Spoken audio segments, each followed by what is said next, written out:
And that was a big thing. Because I remember even, because, well, that evening I joined the panelists too much late, but then after I joined the panelists and we were talking about submission. And I was even saying that we want the women them to submit. But then at the same time, we as male, we also have to play our part.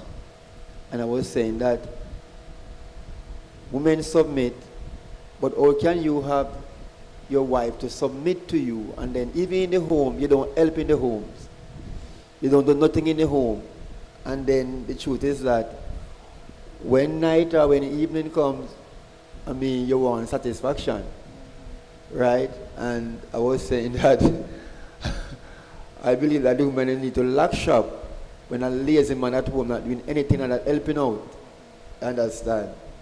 So, you know, and then other men that were here were giving their input too, but I really learned something from that. And then I know personally that you have to help in the home. You have to help in the home. Thank you very much, Deacon. And we also have a new person on our panel tonight. Men, let us welcome Brother Barry. Brother Barrington, big up yourself. We are happy to have you on the panel discussion with us tonight.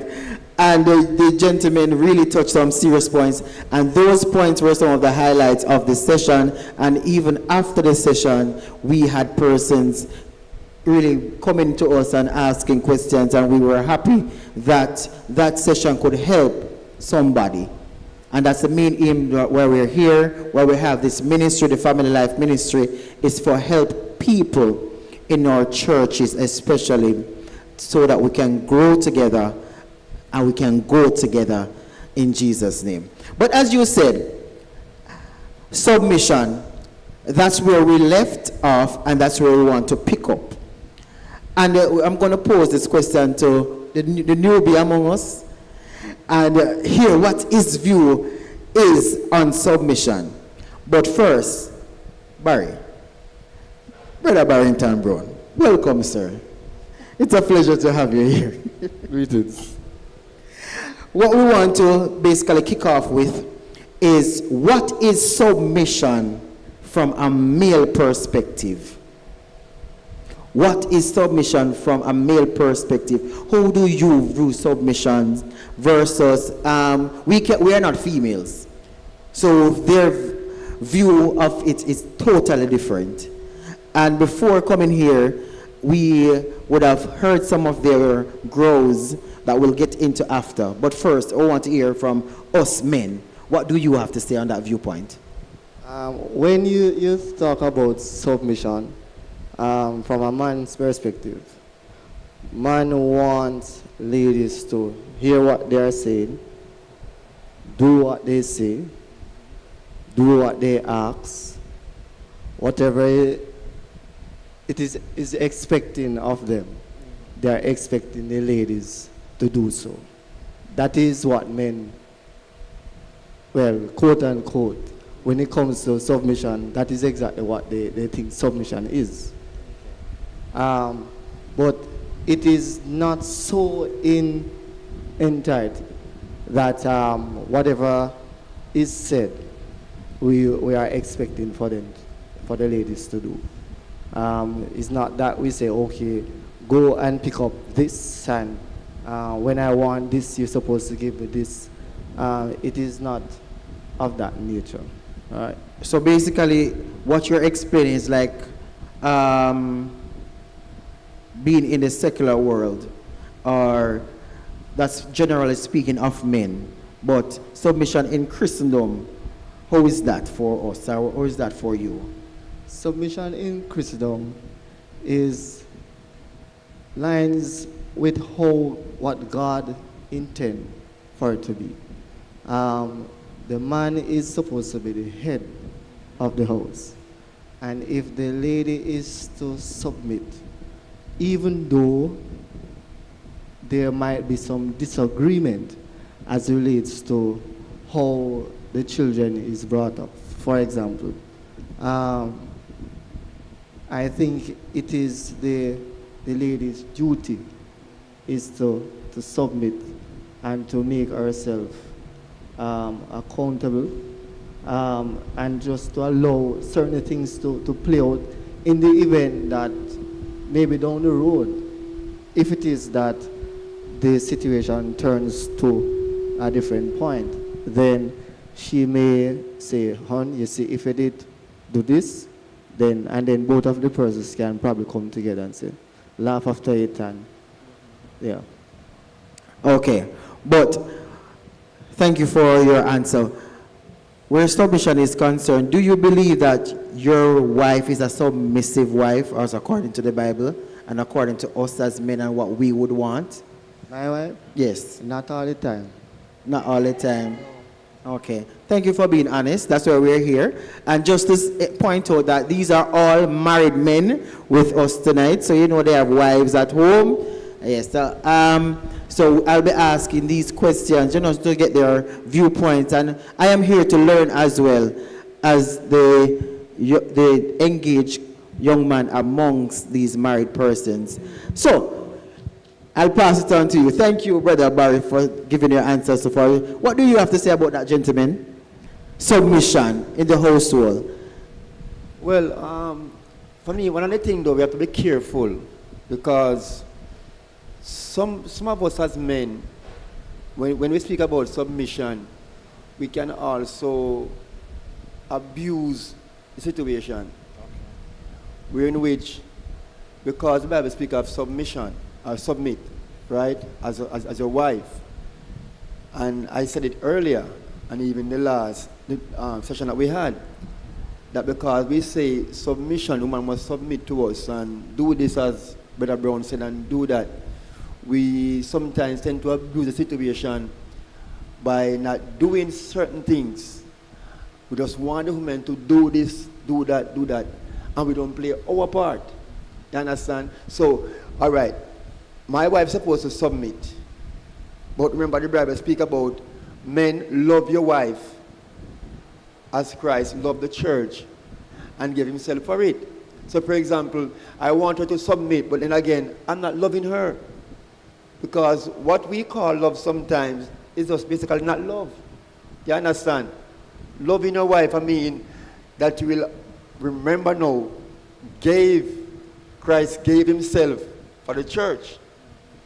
So is it that you love your wife, wherein which comes what me, you will go in front, and then sometimes they said that ladies before gentlemen, but sometimes the men will say then all the people, when you come to? You understand? But my point is it that we are willing to give even our very life for our spouse? They submit to us, but we should love them as Christ loved the church and gave himself for it. So sometimes, I wonder sometimes, but I'm not saying that you don't have men that will do it, right? Because personally, let me speak of myself then, personally, I believe I must protect my wife. And comes what me, I love my wife, right? And comes what me, I'm going to protect my wife and family, right? So, me tell myself, say, in spite of everything, and I'm going from the word of God, if a man don't take care of his family, and I don't believe it's just like financial and whatever and provide food, but I mean take care of her, you're an infidel. So me now go stand up and see a man a come or whoever, whether to take my wife's life or to hurt her or whatever. Now I go defend that. And the thing is wrong. Let me finish. The thing is wrong because some of us as Christians, we believe as if to say, boy, is like Christianity is a matches box thing where, I mean, you can do certain things, right? Now, protect Sister Simpson and my girls, them. Yeah, and comes at me, if because my life and my duty to protect them. I mean, I just say it because we are in this session now. Because sometimes we say we talk now and then when the time comes, you understand me? Yeah. No, I'm going to protect them. Noted. But also, other from protecting and also giving them that reassurance that you are there for them and they feel that bond and they feel like nobody will ever hurt them once you're in their presence. What are some of the day-to-day things that us as men can do that can allow the wife to be more submissive? Right. And very good question. Because you did hit that big point, but sometimes it's the small things that we are not doing. Right, right. And I love that. Because sometimes we feel as if even us as men will provide. You have to be rich to get certain things done. Yes. And for your wife to feel comfortable and, to feel love. Right? So there are some little things that we can do. Now, for me personally, sometimes I will just say, okay then, dear, after we have dinner, we're going for Vernon ice cream. No, Vernon ice cream is sold by close to us here. But I take the initiative to drive and go to Jack's Hall sometimes.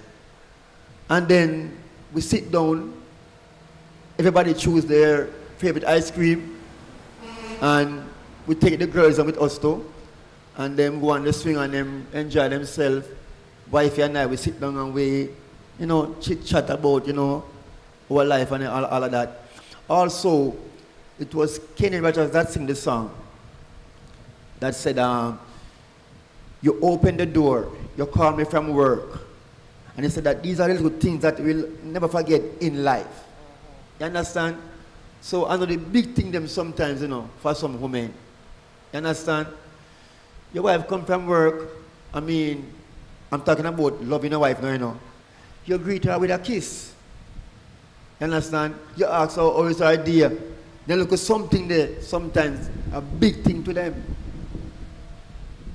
Yeah, Mr. Cox, you want to weigh in on that?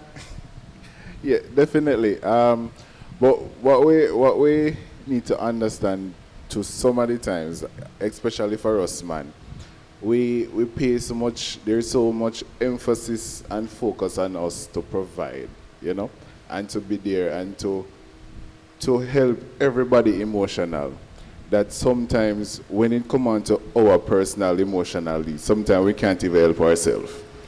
And it is sometimes that we actually really need that assistance, because sometimes the fire not there, As much as you try, as much as you want to put out, that energy and drive is not there, because you have so much you have to think about. There is so much that you have to put in to ensure that they are safe. And sometimes you're just looking at the bigger picture, that you actually forget the simplest things. My wife loves the simplest of things. I tell her, buying her a gift is the hardest, because I will put so much in buying the gift. But when she get the gift, you can see that there is not even much eager or happiness towards the gift. But once I come home early one day, just come home early and she pull the gate and see my car in the yard, she just get excited. So everybody partner is different, but I know that is something that my wife loves. But for us as men, sometimes we just need the assistance. Sometimes we just need these sessions to talk, because there is so much that we have to do as man. Being a man and an easy role, Being a man, being a husband, it's not an easy role. Worse when you have more than one kid. I have one child, and trust me, it is hard.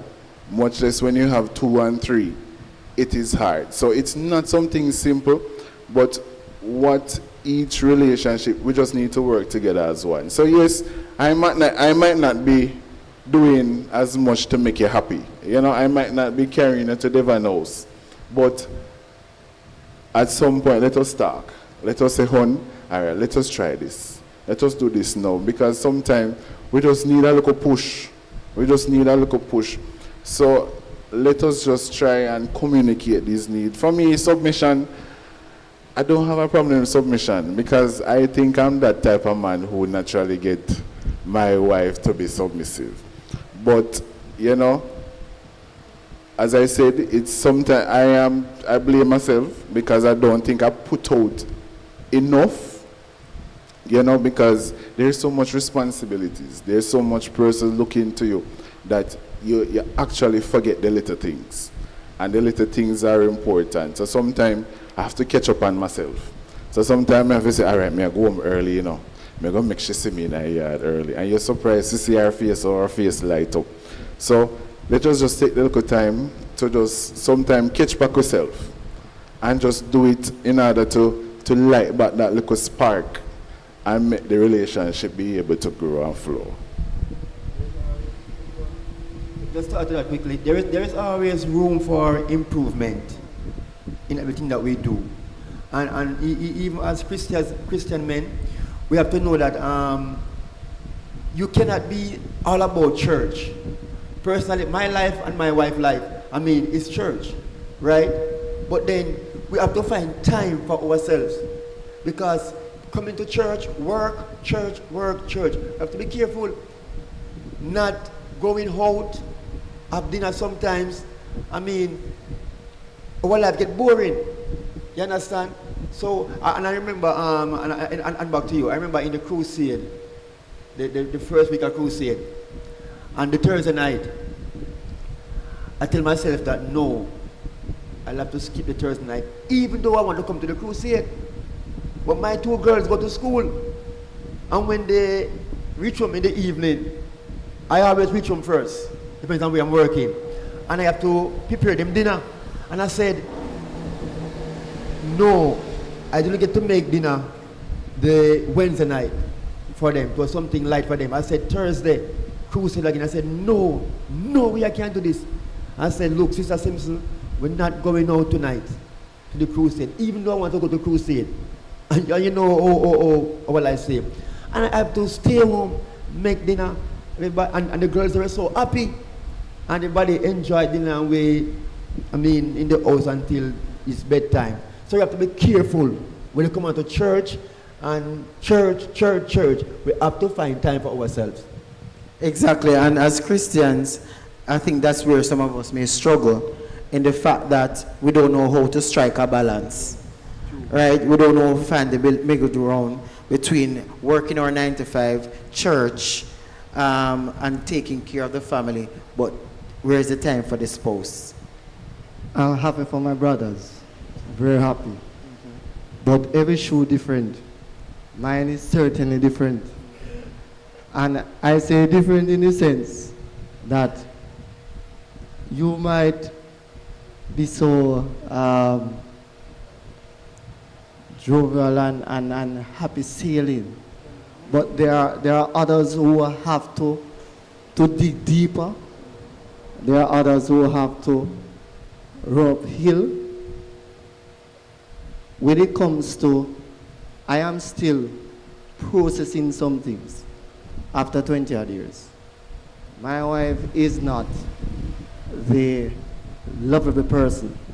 And oftentimes I feel like I am I'm in a matches box. I'm not able to expand and to be the person who I want to. Because I am loving and I want to excel and I want to push out. But in spite of all of that, I have to, it's not only I, the Spirit of God is helping me. Because when you will, simple things like kiss, my wife don't like kiss. My wife don't like hug. Me is lovable. So you try to compare somebody who opposite. So basically you're on two different sides of the spectrum. Exactly. Listen, I have to learn to deal with. That's why I believe that God saw it fit. So me have one daughter now can love me up. Praise Jesus. To balance it, that's true. So sometimes I hear persons and no, I don't wish know. you have peace. I don't know if no really want to put me up here now. But some persons tend to say some things like, oh, I will do it again. Me? Do it again? Only God know. I will do it again. And if I had the ability to run, but the fact that I cannot run because I am already in it, so I have to learn to work with it and trust God that He will give me the strength and give me all I need to endure. So certain things I just, like if we're going out and we're going far out, I don't drive. She drive. Because you see, if I drive, believe me, the amount of crossroad or roadblock we're going to have by the time we reach, we're going to vex by the time I reach my destination. So, to prevent all of that, I don't drive. Because everything will bother you. So as men, not everybody has that type of relationship where, and I realize some persons love to, and they love to paint this picture. Listen, everybody picture different, and everybody have to learn how to deal with certain things. While there are some persons where they probably find work every day, and the only thing that keep them together is being out. Because when they go in, it's always argument.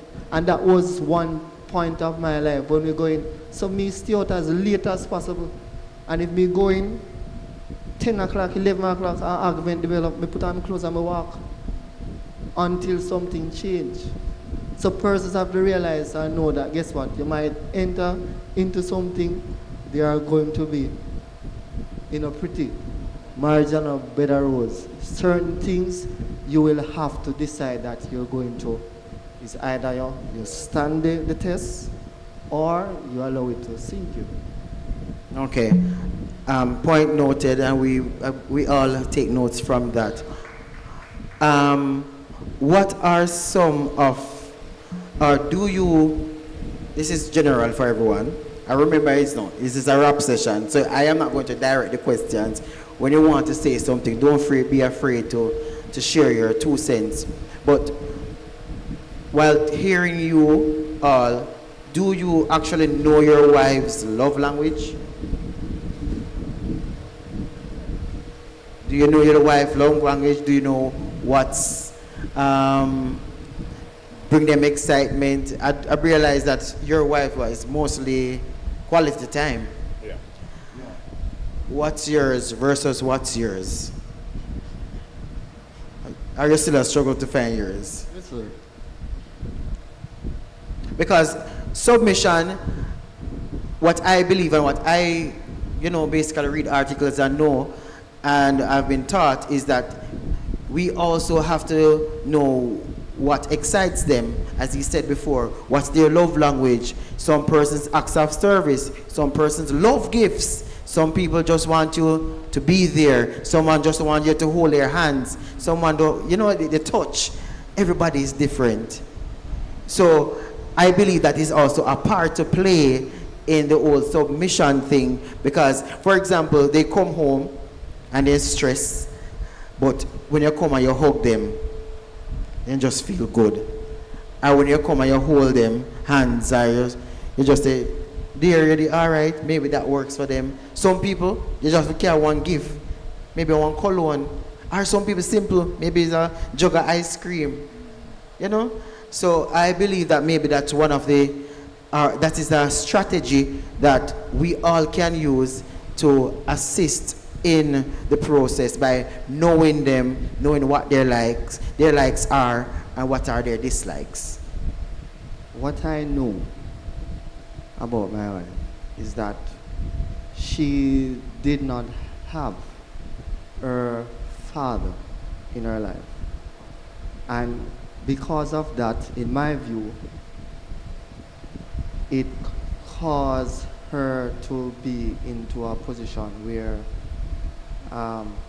she's not able to probably to accept some things. So when it comes to gift, when it comes to birthday, when it comes to anniversary, the day will come and it pass, and after I pass, you know. When it comes to gift, if I buy a gift and come in and I give it to her, you might say, okay, thanks. What you'd want and that type of reaction. So one time it used to bother me. Now me learn. The hugging thing on a sheet. The out, yes, she will go out, but that on a sheet. She will just.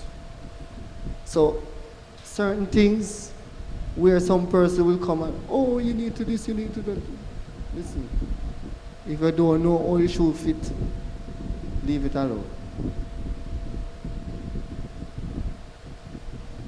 So you have to, in my view, that's why I tell persons when they are getting involved, they need to find out from the individual, their background. I believe it is very, very, very important. And so I have to be learning from them. That guess what? Because of this, because there wasn't a father figure in her life, that means certain things are not so accessible or acceptable. Okay, point taken. We also have our bishop in the building. Come, gentlemen, make some noise for your bishop. Bishop, big Yes, and Rev, I would love to have you up here, you know, because I would love to hear as a veteran in the business, 30 odd years of marriage, and I guess your viewpoint may be different. Before we move on to our next, discussion, we'd like to hear from your bishop. What is submission to you, sir, since you're here? And what are some of the tools that has worked for you over the 30 years of marriage? And what are some of the things that you would encourage us to do as younger men in marriage and younger men about to get married? Or what are some of the things we need to expect, and what are things we should do with God in the mix, of course? Come on, give it up for Bishop, everybody. Eh?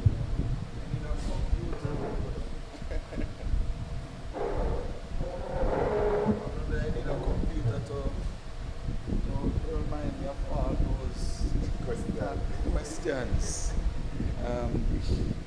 Getting a little bit older, the brain doesn't contain as much, so probably you will keep asking me. Good night, everyone. It's such a pleasure, such a joy to be in Manversations. Big up every time. And all those who are online listening, and we're so grateful that you have joined us. And I am happy to be a part of this wonderful company of men.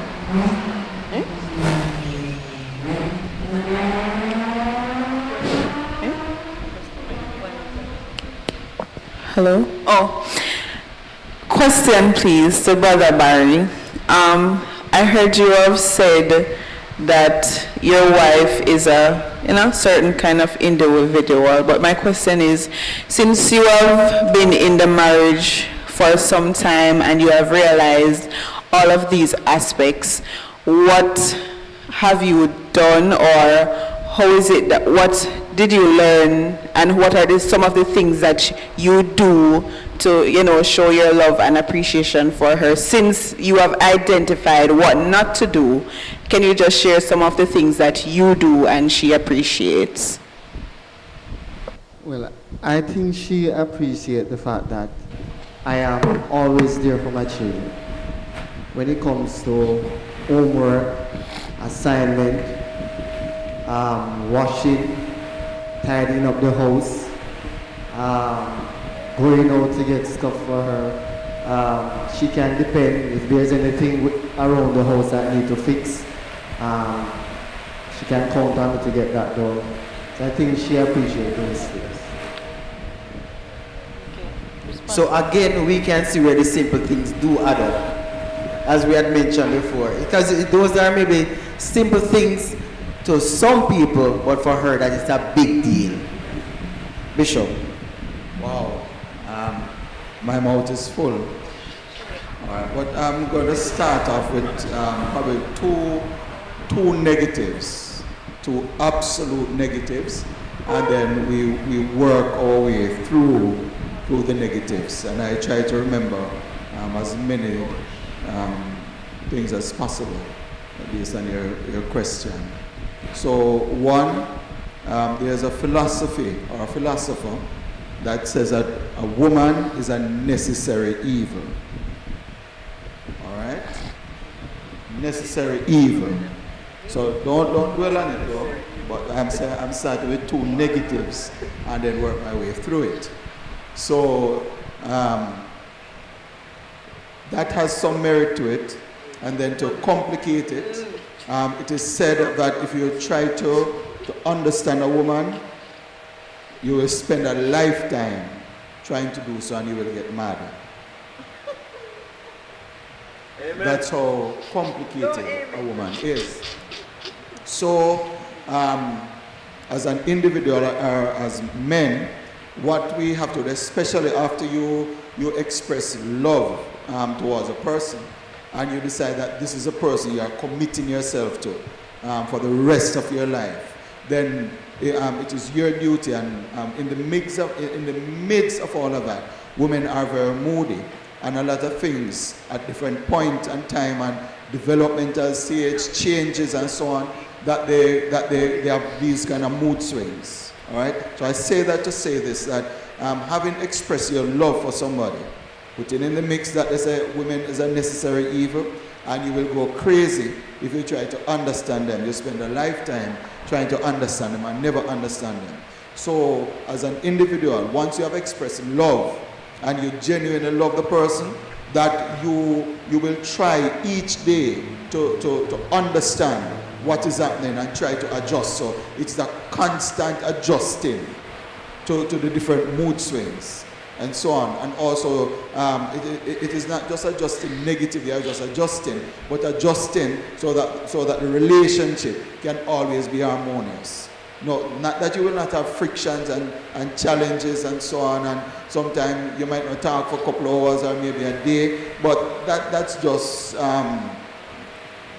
nothing really serious, because you would have committed to know him and also to constantly be adjusting to the person. So if you are not willing to adjust, then you should not get into a relationship. So you can't just approach it and say, well, this is my way. And we talk about submission, and that in itself can become a problem, because it is not just submission, it is mutual submission. So you can't just say, well, the wives must submit to the husband. That's one-sided.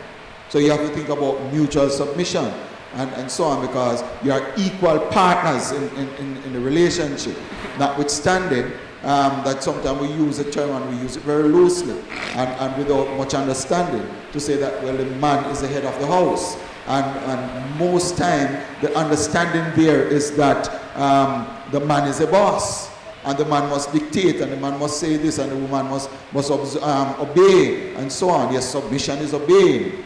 Yes, but it is mutual submission, because it is going to be almost impossible for to get submission from somebody when you are not giving submission. You understand? So you have to, and I said adjusting. So you have to play the role, live the role that you want to be reciprocated or be given back to you. So it is mutual submission. So you can't just say submission, but you have to say mutual submission. What will point taken, because as I said before at the beginning of the conversation, that there's also a flip side, and that's the flip side that you have touched, that we have always focused on the fact that submission is just the men and what the men is supposed to do, but we should also submit. And I'm happy that you highlighted that without me even, making reference to it. And just asking this question, Rev, when you said adjusting, so basically, for some persons, or most persons overall, once you are married, as you said, so the person you married this year may not be the same person 5 years from now. Well, it is not a matter of me, because I've always said in counseling, in premarital counseling, when I ask the couples, ask both parties if they why they're getting married, and they say, well, I love this person, and they go down the whole 9 yards talking about love and so on. And I would turn to the person and say, the person that you're in love with is temporary. Yes. So if you are going to be fixed and someone that is temporary, and you are going to live 5 years or 4 years, and that same person, that same temporary person, you're basically living in the past, while the relationship is in the future, are growing. And I mean that the thing is that the person that you get married to today, because that person is evolving, that person is changing, both parties for that matter, both parties are changing. And therefore, I say to them that, listen, who you are really in love with, you really don't see yet. Because this person, what you are saying, if you say you love this person, you are saying that if this person evolves into a monkey, then I am committed to loving that person. So because if you are going to live for 10, 15 years of marriage and think it's the same person that you got married to, then you're setting up yourself for massive failure, because everything is changing. So what you're saying, you're loving something that is moving, or somebody is moving, changing shape, changing mood, changing everything. And that's why there has to be a constant adjusting, and constant evaluating and adjusting to the relationship. I'm not saying it is going to be perfect and so on, but because you are committed to that person, and you say that you love the person. And the true expression of love is that you're always going to want that person to be happy. So when you say you love somebody, and when all young people get excited and head over heels from cloud nine, I laugh when they say they love, because the person that they love might remain right at the altar and never move from the altar. So the person you walk out through the doors with is a different person from the one you carry to the altar. But you would have made a commitment that, listen, if a dog, you're turning in, you are my dog, I'm going to love you. Although Evangelism, you never call nobody dog. Woof, woof. Yeah? If I post, you are my post. And I'm going to love you. You understand? Right, regardless, because that's the truest expression of your love for that person. I agree on that, because I've literally seen myself in that stage where it's not love, because it's more of a commitment, because it reached a point where I said, no, this is where I want to be. So no matter what, this is exactly where I want to be. She's who I want. So it is a long-term thing. The other day I was listening to TD Jakes, and he said that his marriage starts after 50 years, because that's when they start enjoying each other, because that's when they start to bond and learn each other after 50 years. So it's more of a commitment, and so it's, as Rev said, it's just continuous work. It's just continuous work. And then you cannot put your marriage or any relationship on autopilot. You have to steer it in the direction that you want it. And then every single day, so I always tell persons that while marriages are made in heaven, they are maintained on earth. You understand? So even when God brings you together, you have to do the hard work in order to guide and to steer the relationship in the direction that you want it. and hopefully that both parties share the same sentiment, because one will share it and the other, one looking in one direction and the other looking the other direction. That's where confusion comes in and all kind of problems. And that's why not everybody should be married. You understand? But once you say you love somebody and you express that love, it means that you are now willing to make all the sacrifices necessary and make the adjustments in order to make this relationship work. It says here that love bears all things, hopes all things, and endure all things. And when I spread out my marriage, I think I bear some things, I think I've endure some things, and it's not of your own self.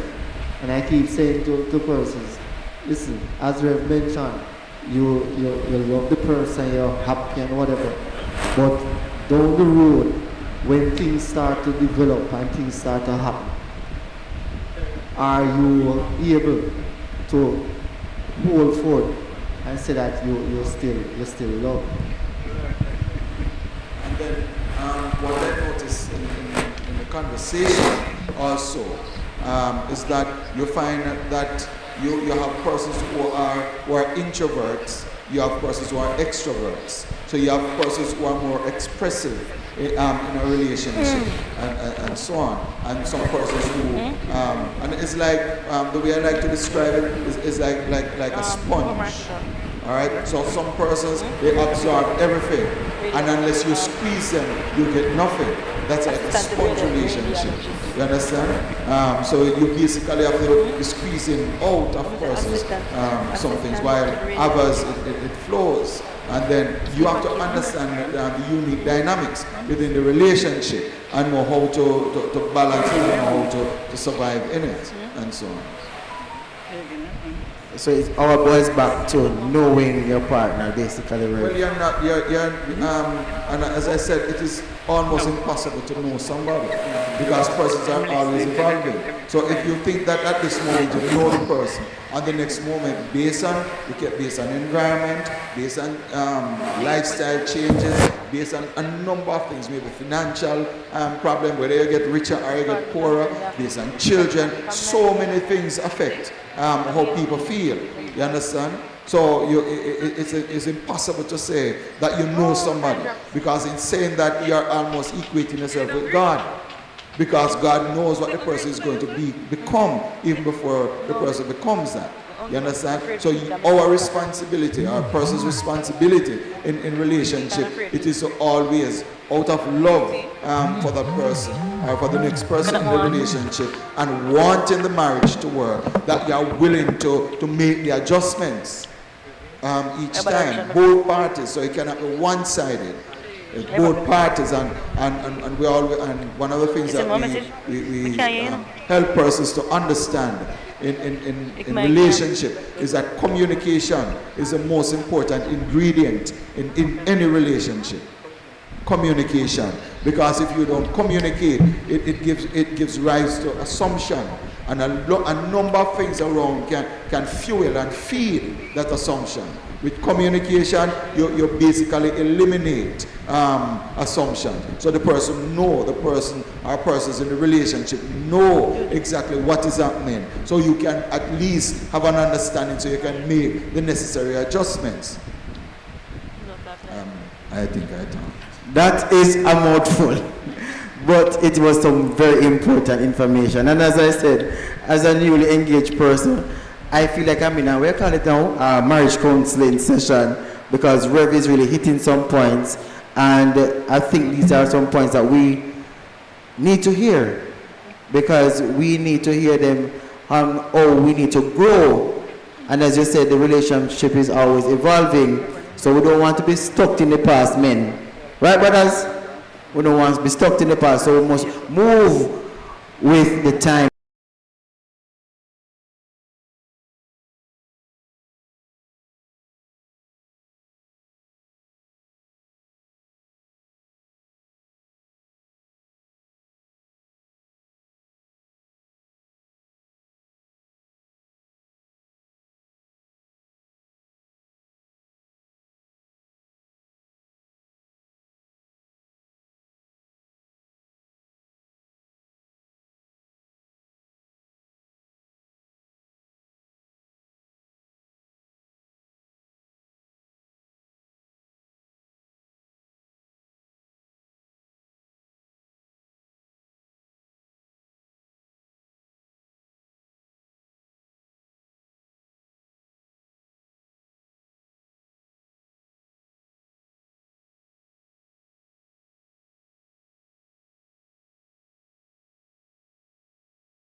food that will help us in the future. Men, just to deviate a little, I want to ask us the question, how would you describe your relationship with Christ? With your spouse, with your children, etc. Who wants to take that one first? Anyone want to take that one first? Bishop. My relationship with Christ first. All right. So I don't know if I'm weird. Probably I am. But for me, there's absolutely, and I've said it over and over. All right, that there's nothing more important to me than my relationship with Christ, and anything else and anyone else can go, but my relationship with Christ is of utmost importance. So that is beyond question, and anything or anyone comes near to that, to affecting it, then those persons are either physically severed or mentally severed. Because I cannot afford and I cannot allow anyone to interfere with my relationship with Christ. I am not perfect. Probably I am one of the most imperfect persons around, but I still love the Lord and love my relationship with God. So I will safeguard it at any cost. Yes? Okay. All right, so with my wife, I think that I am more an extrovert, and she's more of an introvert. All right, so I would say probably I am more on the romantic side and so on. But understanding who you're married to gives you a good understanding as to how to approach some things, or maybe a lot of things. Sister Daly doesn't like to go out and so on. I like to go. I'll go out and drive out the whole of Jamaica and so on, and just stop and so on, and just eat here or go there and just have fun. I am like that. I might not appear to be that because I love church so much, and I'm so involved. Overly involved. Should I say overly involved? Probably no. I wouldn't say that because you cannot do too much of Christ, right? But I like to go out. I think in our younger years, when we were younger as a couple, and the children were younger too, that we used to go out a lot more. Go to the children, have a lot more fun than now. And we were hoping that when the children grow up, that it will be our time. But yeah, that's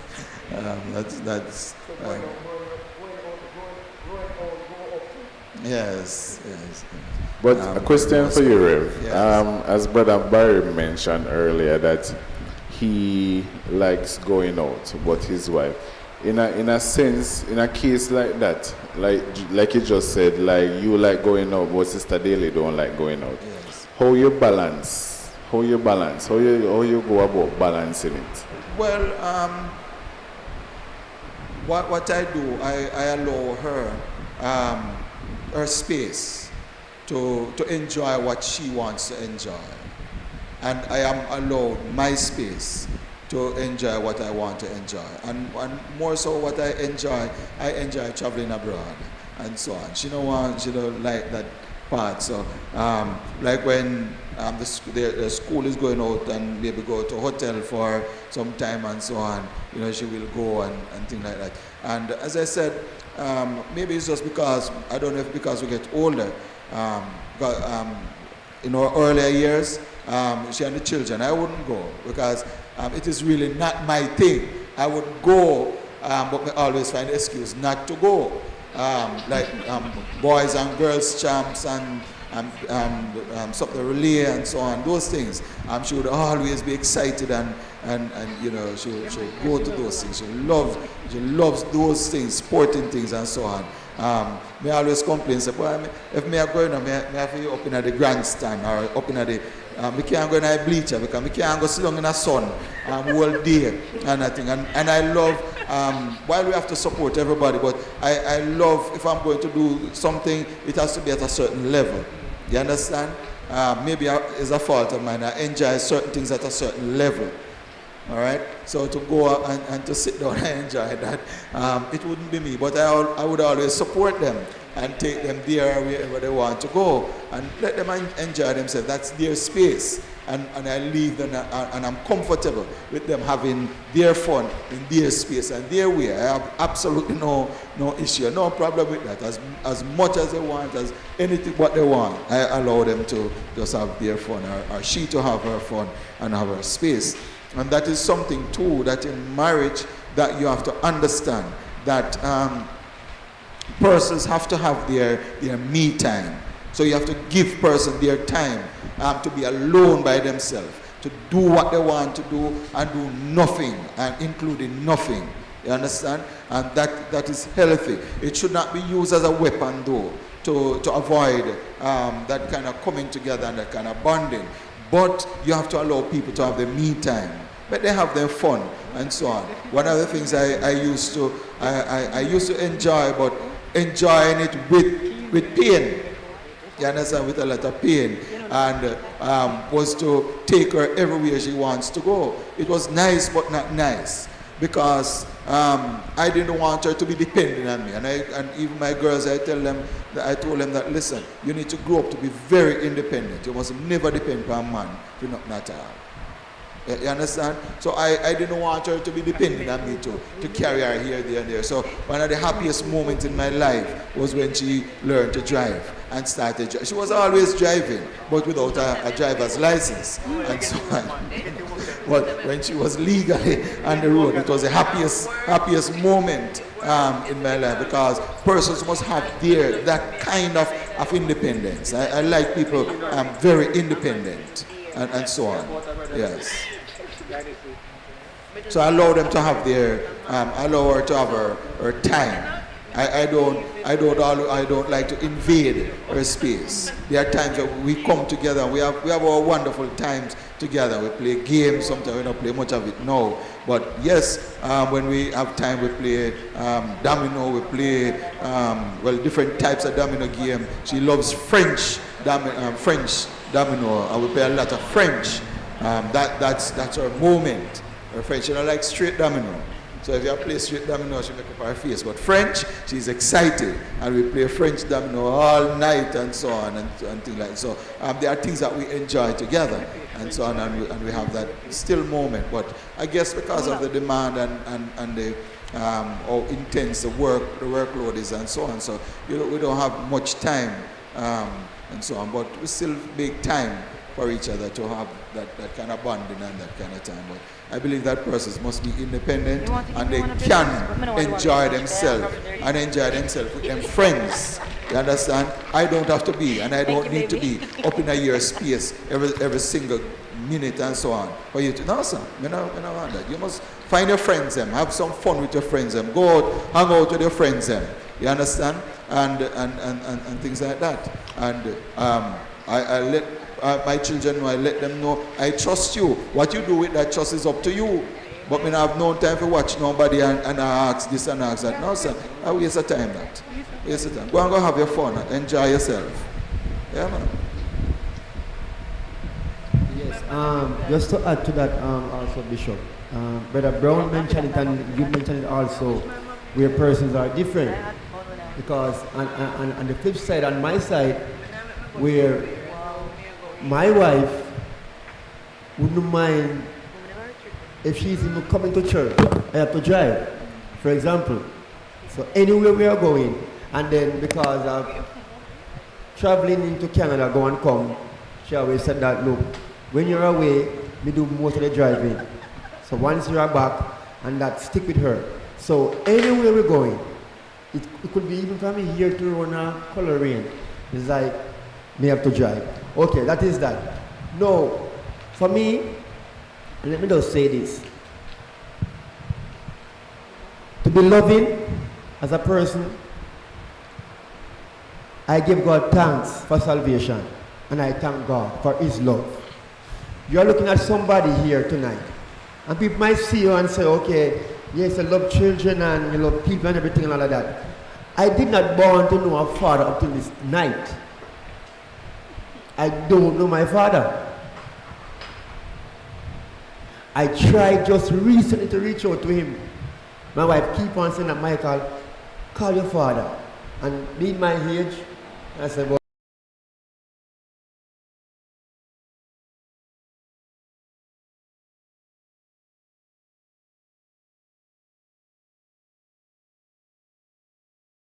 I said, all right, I didn't go to know him, and you know, you hear about your father and everything and whatever, and grow up and all that. I tried to reach out to him just the other day, and when I called him, and I was trying to explain myself, you know, what am I and all of that.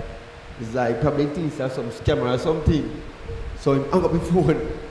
So I text him and my wife phone, because I think I leave my phone at home. And I text him on my wife's phone to say, this is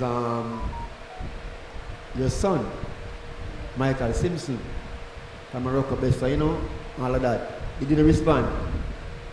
And then my sister, my only sister from my father's side that I knew, was saying to me that, oh, yourself, my brother, a shame in shame.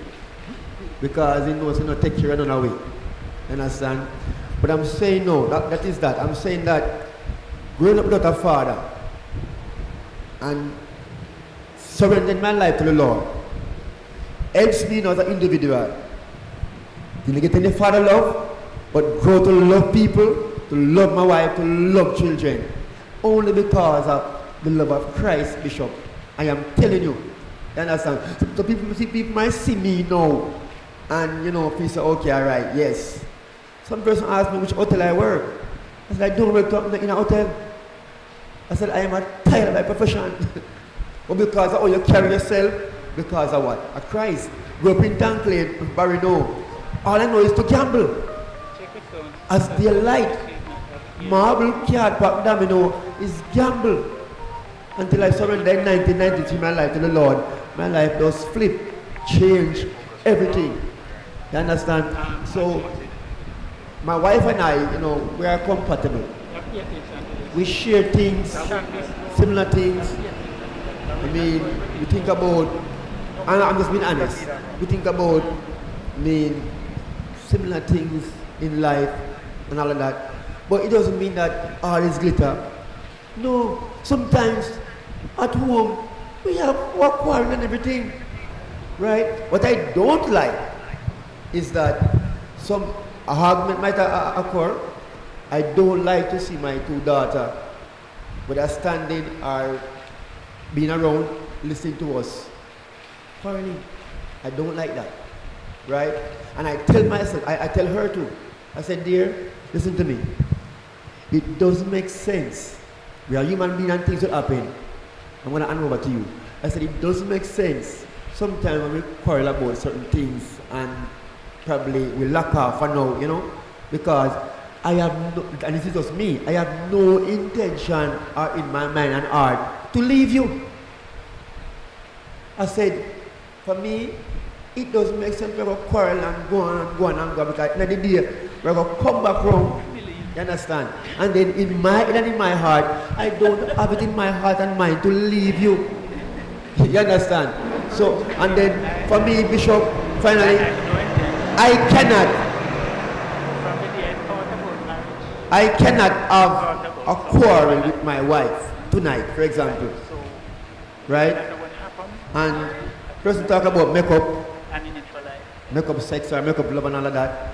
But if we have an argument, for example, I would not be the one to want to go in the bed and want to touch her as if I want to make love.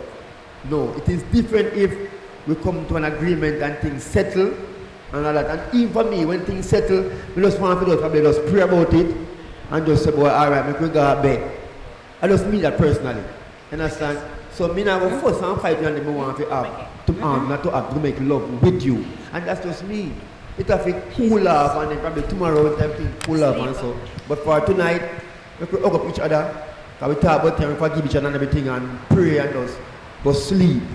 But there are, I'm not saying that there are times when time probably, you know, the makeup cannot go on, you know. That was me. Well, I want to say that when it comes to me, primary is just God. Had it not been for God, I am sure, positively sure, as I sit here tonight, I would be here. I would be married. We would be together. Sometimes persons will go through some stuff. And I want persons to understand that married men do have some challenge and men do go through some serious things. I don't like when persons make it seem as if it's a walk in the park. And it means that persons have to make up their mind and have an intention that they are going to work. And they're going to work to make sure that things work out.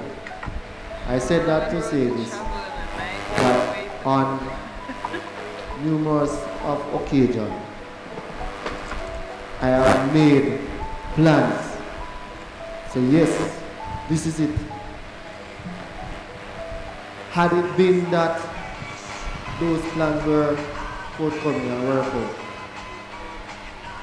we would be together. And if you ask her, she would say the same thing. But I believe that God is the person who stepped in place or in the pathway and caused whatever plans that I was putting in place to fall through. Growing up and even there are some things that men we would want and it's not forthcoming. I love attention. I love attention. Me love attention. And I love to play. And so the whole is that's why I can't leave God. Because sometimes you'll come in and you will see Rev. I'm using Rev. You see Rev and you see Rev and Sister Daly play. And you say, yeah, that is a picture that you have painted long before you get married. That is something that you want. And if that's not forthcoming, it will become a problem. You as the individual have to learn how to, some things you just have to learn how to just deal with. As I said before, love bears all things and love endure all things. And as Rev mentioned, you might love the person today, and who you love today might not be the picture you want down the road, but that's the individual that you married. So it doesn't mean that because the picture has changed somewhat means that you are going to run away. You might want to run away, it's true, but God in Himself will allow you the strength. That's why I tell persons who are trying to get into marriage, find somebody who loves God first. If the individual loves God first, it doesn't matter what comes down the road, as long as that person's life is for God, that individual will stood the pressure, stood the test, stood the storm, and things will work out. All right. So I've been trying to keep away from addressing because I've listened to our brother, Brother Barry, his deep expressions, and I'm trying to keep away from addressing them directly. No. The fact is that it cannot be addressed with one party. Because that kind of expression, you have to sit down with both persons and then let that kind of expression and encourage response, so you can at least get into the thoughts and so on, to kind of discover what is happening. Sometimes persons use a lot of things as scapegoats, and they are good scapegoats and so on. Like, and I'm not saying it is, because an assessment of the situation would have to be done before you come to any conclusion and so on. But to say that an absentee father may or may not contribute to the one to what an adult does or doesn't do, might just be a scapegoat that is being used to keep that to keep persons within a certain mentality and even expression and so on. Because one other thing is, and if that's the case, then being an adult, then you have to chart the course that you want to chart. You understand? You are now an adult, that you are now responsible for your existence. Yes, you probably had a very, very bad past and so on. And if you need intervention, if you need help, then seek the help so that you can be the best version of yourself now, rather than allowing yourself to be tied down with something in the past. And more so when you are in a relationship, that you now become obligated, right, to the relationship that you are in, and that you have a responsibility to do whatever it takes now. And I said earlier that a relationship involves all parties, not one or, yes, well, marriage we're talking about, so it cannot be one-sided. Both parties, both persons have to come to that place, yes, where they recognize that, listen, I am in this, and I want to help this person to be the best version of himself or herself. And whatever it takes, I'll do it. You understand? Persons have to come to that level of consciousness and acceptance. And you can't dwell on the past just to, and punish the person in the present. All right? Well, in social psychology, we call it misguided aggression or misguided thing, because the person that you must vent out your anger on, you are not able to vent it out on that person, and therefore you vent it out on somebody else that you see that you can vent it out on. And sometimes it is not fair to that person, because that person didn't do you anything wrong. You understand? And that person should not be getting that kind of anger and so on from you, because somebody else hurt him or her. But it takes much more than what I'm saying now, as you sit with persons to help them to unravel, you know, the challenges that are there. But a marriage should be enjoyed. It should not be endured, because you're enduring a relationship. It's like again, it is called pent up aggression, or pent up. It's there and it builds up until it just explodes, and then so many persons in it can be hurt, because you have been suppressing until it cannot be suppressed anymore, or something. And they talk about the straw that breaks the camel's back and so on. Something very simple just push you over the edge.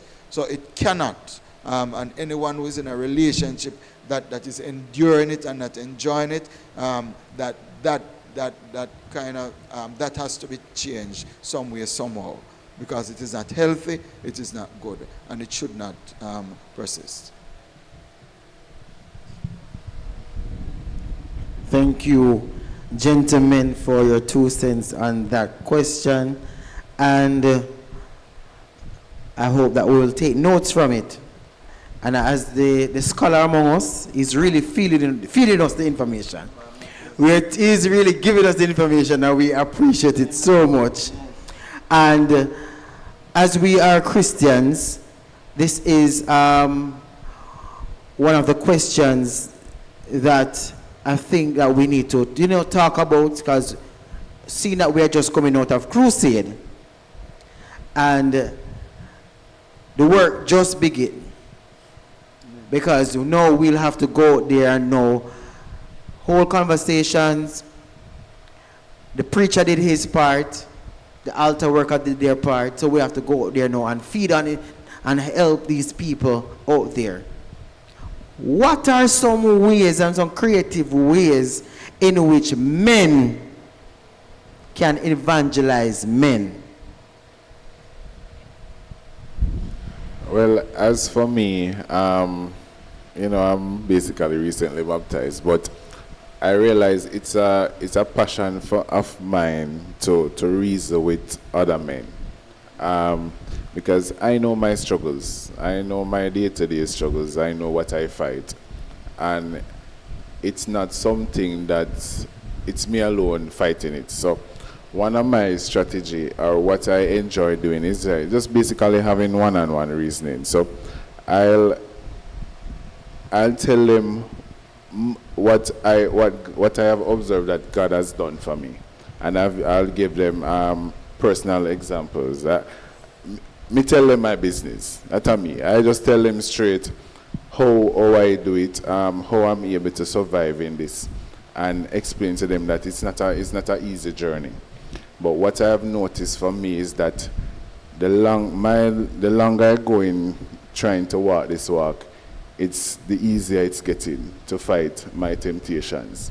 And I'm literally observing it, because based from the last session that we have, I've made a decision that I'm sticking with Christ.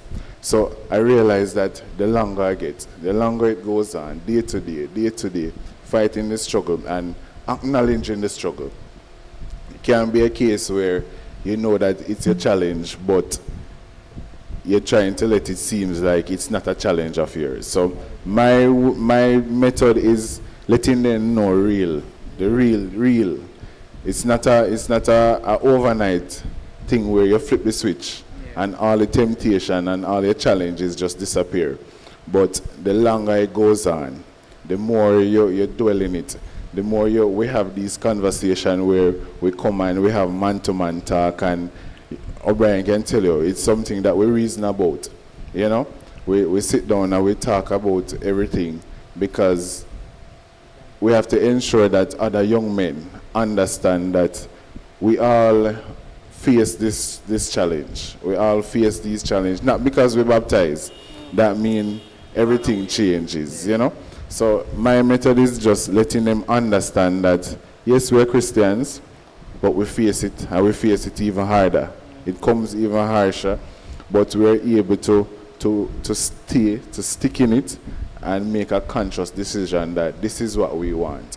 And the long-term goal is for us to be godly men who serve God and believe in serving God, and who just want to be fully in God. So that is what I use. I just let them understand that, listen, this is a challenge. Not because I baptized last year, that means that this year all of the temptation and all of my challenges then disappear. Disappear. It did a strong same way, but the more we go, the more we rap as Christians, as worse as Christians. Brother Simpson can tell you, I tell him I love Men Sunday. I love men practice, because it strengthened me as a man. It strengthened me. Hearing Brother Barry talk, hearing all of these challenges that we face. And I think that's one of the biggest things, We weren't talking as men. Yeah. We make it look like everything is crisp and fine and everything rosy and nice. So when we walk in marriage, everything just got all right. No, it's not all right. We have the challenges. We as men, we are introverts. I am an introvert. My wife can tell us, sometimes she come and me there and she press me for me talk, and me have to just say, all right, yeah, try. Let me try too. Let me try, So it's not an easy road. So the more we have these sessions, I love these sessions. I love them because we can encourage each other and we can draw from each other and strengthen each other in the Christ. Because our aim is to be godly men. And we want to be that. We want to be able to help other men. So other young men who is coming up, you know, they can understand and they can be free for come and talk. Because the challenges don't they do we. They're coming and they're going to endure it just as well. So I think one of the challenges that we had was coming up as young people. We weren't talking. We were, especially as young men, we weren't explaining these things. Yeah. We weren't mentoring each other and letting us, all right, you know, say, you're going to have that, you know. And there's going to be time in your relation, in your marriage where you're not going to really want, you're not talking. They make it look like you're married and everything, every day you go rosy, every day you go nice. Everything will fall in place. No. It is a continuous work.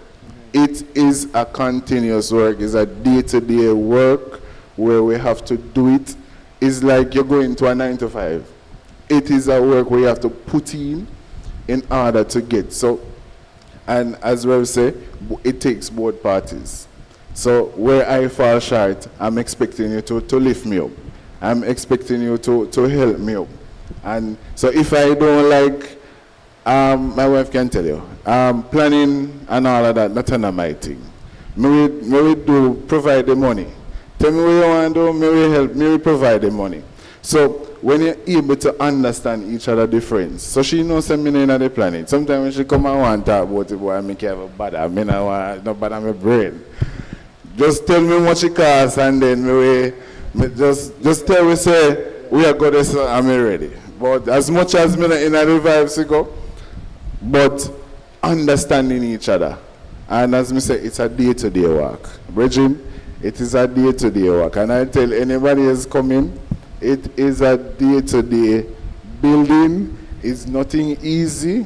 As we say, the person who you come at the altar, you will leave them at the altar. And it's true. I was even saying to O'Brien the other day when we were having a talk that people talk about what is the term? Sparkling back the fuel. Or you go? Rekindling. That's not easy something either. That is not an easy thing either. It take work. It take work. It take work. So let us stop, make it look like, say, a 1, 2, 3. Marriage is not 1, 2, 3. It is not 1, 2, 3. It is hard work. It is dedication between two parties. And it is what you have to just decide that, listen, this is what we want.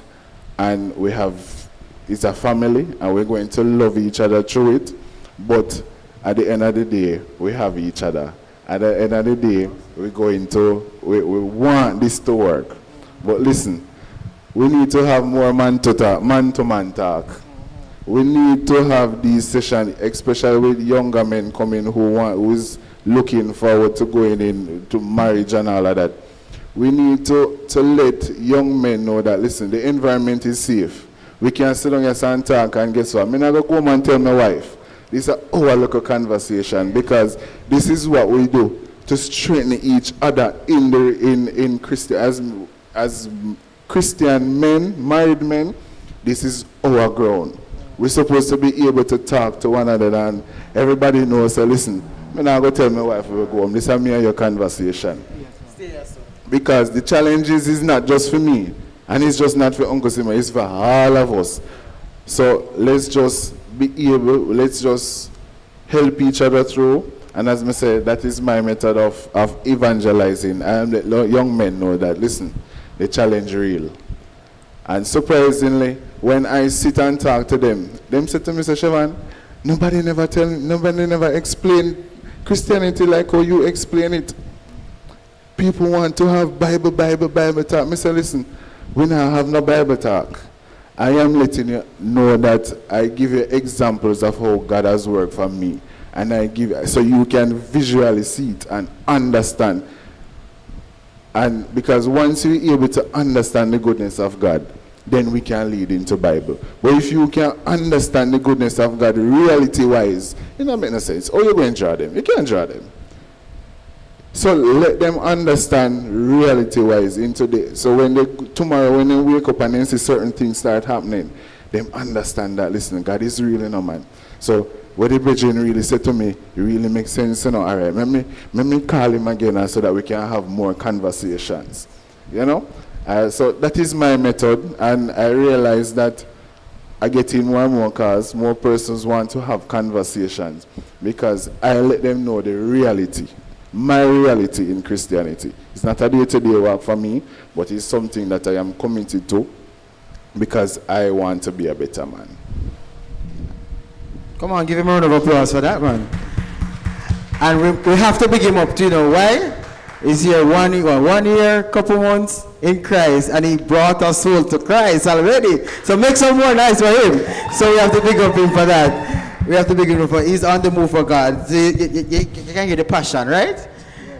There was no break. It was just go, go, go. But he highlighted 2 methods, and that was testimony, personal testimony, and having an authentic relationship.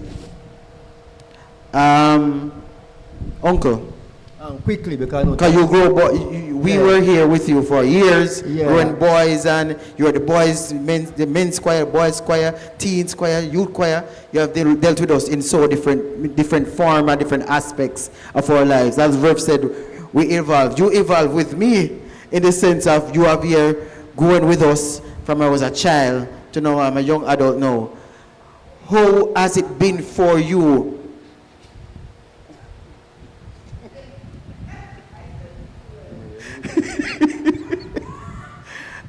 Rev is a troublemaker.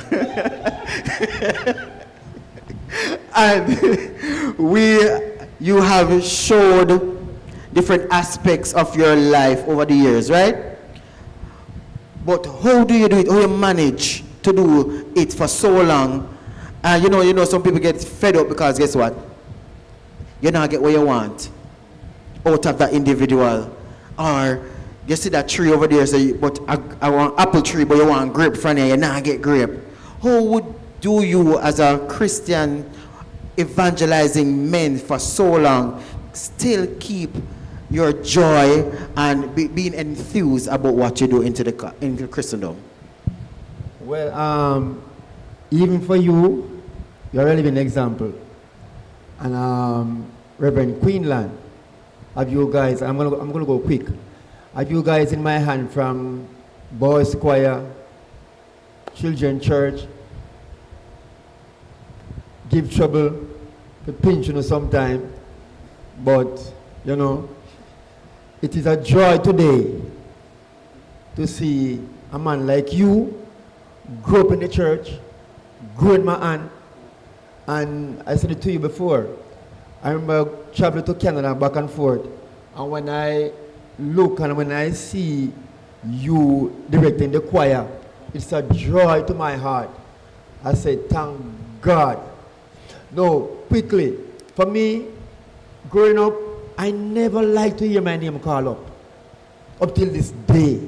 I never liked to hear my name called up. And they said that encouragement, strength, and labor. When I got saved in 1993, Reverend Sims was here. And I remember he said to me that he was the one that gave me the name Simo, because he's Sims and I am Simpson. So he called me Simo also. And he called me one day at the back there and he said, Simo, I like how you are going. Keep it up. Continue to walk on the chalk line. I don't know what he's talking about, but he knew as a pastor. And then, as I said, growing up, I never liked to hear my name called up till this day. Never liked to hear my name called up. But I've been in situation, right? I have been there. But the only thing is that I've never done that. I've got saved. I've been in bed with women. And it wasn't like me only. So we were in the room and sleeping. I think it was like somebody passed. And all of us together. And I remember that young miss, the night, she was like using her, and I said it before, using her tool. Because you can't know time somebody might just want a little piece of you. Because you can't say love you, Because what is love? And she was using her tool and we're there. So it's like The truth is that, good God, Rep. If me when just figure say, boy, all right then, get up, and then the person wasn't from St. Mary, you know. So if me when just say, get up, and just, because I know where to go, and just say, boy, all right then, come. But like I said, I never, Barry, like to hear my name call up. And then I look back and then, knowing what the word say, David said, how can I do these wicked things and sin against God? And people and brothers, I am not just talking like the boys all sugar-coated as I'm saying this. But I am telling you, you have to know the word of God and what the word of God say, because temptation will come and still come, whether you're married or not. You understand? And quickly. So that was that, but it never happened. But I was tempted. And more than one occasion, I could have gone and messed myself up. So Brother Barrington there, when we used to go to camp, and I tell myself, say, if I'm going to go to camp and meet a young miss at camp, whether she's from Clarendon, St. Elizabeth, I always said that, no, I am not going to camp for this. Because before leaving Oracabessa, Pastor always said that young people go to camp to be empowered by God, get something from God. So when I used to go to camp, I tell myself that I am not going to camp just to meet a young lady and to make friends and all that and say, okay, this is my girlfriend and all that, right? Because I always tell myself that meeting you and tell how much I love you and more married to you, come back into Oracabessa and then tell me on a cell phone like that, me now see you again. You understand? Till chances are you might book up again, right? And I said, no, me not got camp for that. But to evangelize to men and to keep on doing this, the truth is that you have to talk to men and be real, as Shevan said. You have to be real. No, most men might see themselves, even from in the home, whether them wife and my girlfriend, them talk them down and whatever. When you evangelize to men, just be real. Don't look at the negative. So all of me know say, you gamble, you smoke ganja, you're a womanizer. When I talk to men and I evangelize, I use a positive thing. So first thing I say, look here, Virgin, you're a good man. And no matter what you tell me, say, you're a good man. That's what me do it, right? And then I believe in prayer. I get this from Bishop. Prayer and potato. So me witness to you and me I talk to you. Some men tell us, boy, Virgin from man, I'm not eating, you know. Because wait. Don't tell us, boy, look here, my daughter figure at school, but I lie true and wait. So when me don't talk to you and if me have it, I will say, all right, I will squeeze of this. Because to catch fish, you have to know. You have to be wise. So just be real as a man. Tell him a life story. Mr. Look here, Mr. Gamble hard. And Mr. Look here, any old God never saved me. When I'm dead and gone and they are prison. But just like my father, I believe that I will be a womanizer. As some tell people, and we can talk that straight. Any old God never saved me. And like I said before, probably me that pass and gone, they are prison, turn worthless and everything. But that was just me, Bishop. Or me feeling myself. Me just believe, say, boy, not getting saved, I will be a womanizer like my father. Love women and just use them and just sex down the place and whatever, whether you catch AIDS or whatever. I just mean that, but thank God for salvation. Today my life has been changed and I can think different and I can help to witness to somebody out there and tell a man, say, look here, God love you and come and serve him. You can't lose off of him. Rev, you want to jump in with your 2 cents? Okay, one of the first things that we have to understand and always keep in mind is that men don't like to be talked down to. That's it. All right? Men like to be reasoned with. Right. So you don't talk down to men, and especially in witnessing. All right? And the next thing, that I find very, very extremely effective in evangelizing men is friendship evangelism. And it takes time to develop that kind of friendship and so on. But I find that's a very, very effective way. And being a friend, you're basically getting down to person's level and so on. So you're not seen up there as this big, mighty person or perfect person, but as others have said, but you're on their level and you're reasoning with them. You're not talking down to them, as Deacon Simpson said, that he focused on the positive and not on the negative. And that's what I find very, very effective. Brother Barry, you want to say anything on that? It's, with me, I allow my life to be a living example. So the things that I do, the things that I say, or I act, or I behave in the presence of those who I move around with daily. At work, I can recall a young man who retires now, usually work, and he said, Barry, when I watch you, how you move, and how you operate, how you go about, trust me, seeing how tested sometimes persons, they'll do some things to try to get you to react.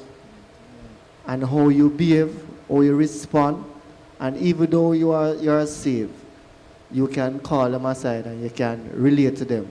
And they know exactly that certain things you will not divulge into. You will not go into some situation. I recall there's a bar at where I work. And we usually go around there and play dominoes with the guys.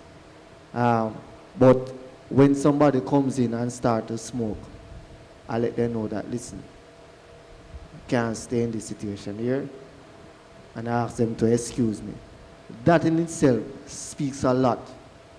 I realize, because they'll come to me and say, you know what, I realize and see how you behave, your life is you move differently.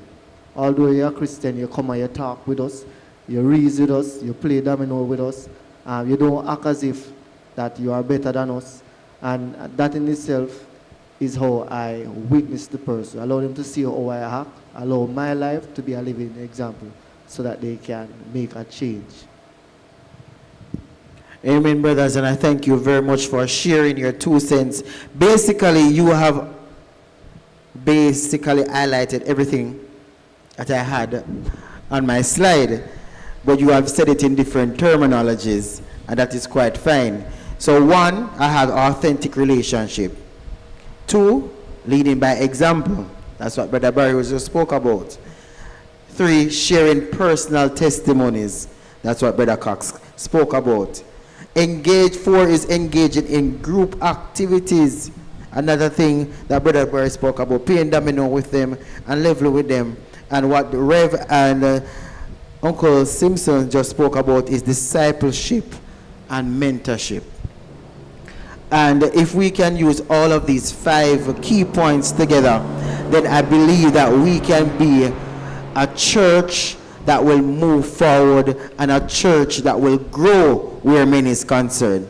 And as we move forward into 2025, we want this to be a year that men are seeing coming into the kingdom, coming into Christ, and just not coming for anything but God. But first, they have to see us living. They have to see us doing the work, and they have to see us as examples. And as we mentioned before, these are 5 ways of which we can be an example to the unbelievers, and also in our words, in our conduct, and our very conversations. So we thank you all men tonight for sharing in the Manversations Part 2. Part 1, we spoke about mainly the relationship relationship with our loved ones, our spouse, our children, how we will reconcile difficulties, love languages, and everything. Part 2, as you realize, men, was mostly about how we operate as godly men in a godly space, and how can we impact not only the church but the community in which we live. So I want to thank these gentlemen for being here with me tonight. And before we go, we want to just ask media team, is there anyone in the comments or online that wants to ask the question or in-house that when we want to ask something, share something? Nothing from online. Anyone in-house before we conclude tonight's session? Do you have anything that you want to say? Do you want to share anything? Thank you one and all for being here. And I pray that as we move forward, that God will be the center of our lives. Men, thank you for being here.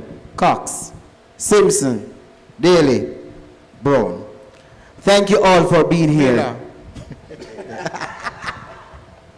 Miller, thank you all for being here. And we pray that whatever we share with you and the time that we have shared together tonight will help a family, will help a father, will help a brother or a sister to grow in Christ. Because the main aim is to make Christ be known in our family life ministry. Thank you so much. Signing out from the Oracabessa New Testament Church of God Family Life Ministry. We hope to see you next session where the women will be taking charge. Yeah. The women will be moving things. We'll get the women point of view on sex, relationship, women evangelizing women, and the list goes on. So, men, that's a time for us to join in as well. And we want to be here. Yes, Rev, you will definitely be here. Yes. And bring Sister Daly, because we want to hear her point of view. And Brother Barry, bring Sister Priya Brown. Siobhan, bring Sister Cox. Brother Simpson, bring Sister Simpson. Brother O'Brien, behave yourself. In Jesus' name. We thank you all for being here. Love you. Love you. And the next session for March, the women will be, we are called Manversations, but they will be called Wonder Woman. Okay. Praise. I was saying that maybe if the rapture not come, you might be a part of it, but you look at the month to come before.